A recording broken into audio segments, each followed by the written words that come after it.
দলগাঁও মহকুমাৰ কৃষি বিষয়ক কাৰ্যালয়ত সংঘটিত হৈছে ব্যাপক দুৰ্নীতি। খেতিয়কসকলৰ মাজত বিতৰণ কৰিলে পোকে খোৱা বীজ। উল্লেখ্য যে ৰাজ্যৰ ভিতৰতে সৰ্বাধিক কৃষিজাত সামগ্ৰী উৎপাদন কৰা ঠাই হৈছে খাৰুপেটীয়া দলগাঁও।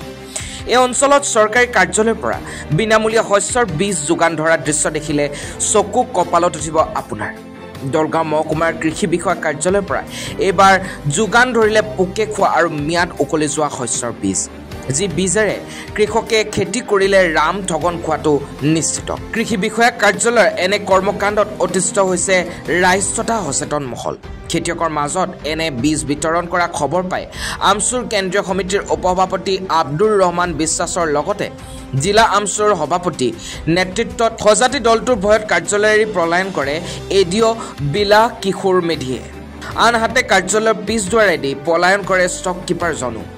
মাথো এয়াই নহয়, দৰং জিলা কৃষি বিষয়া কাৰ্যালয়ৰ পৰা দলগাঁও মহকুমা কৃষি বিষয়া কাৰ্যালয় চৰকাৰে যোগান ধৰা শস্যৰ বীজৰ মাত্ৰ 50% আহি পৰে।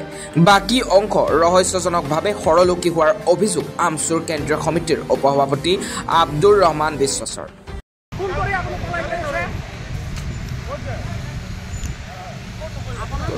ক'ত গৈ আছে আপুনি? আপুনি গৈ আছে ক'ত? গৈ আছে ক'ত?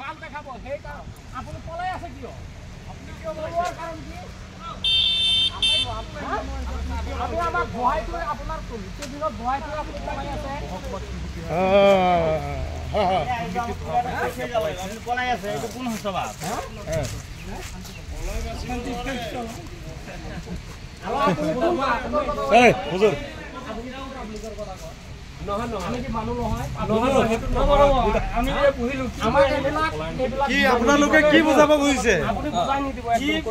কথা পাতি যাই খেতিয়ক নহয়, খেতিয়কে বেয়া বস্তু চাপোৰ্ট কিয় কৰি আছে? পলাই কিয় আপোনাৰ নামত লিখি দিয়া হোৱা নাইতো।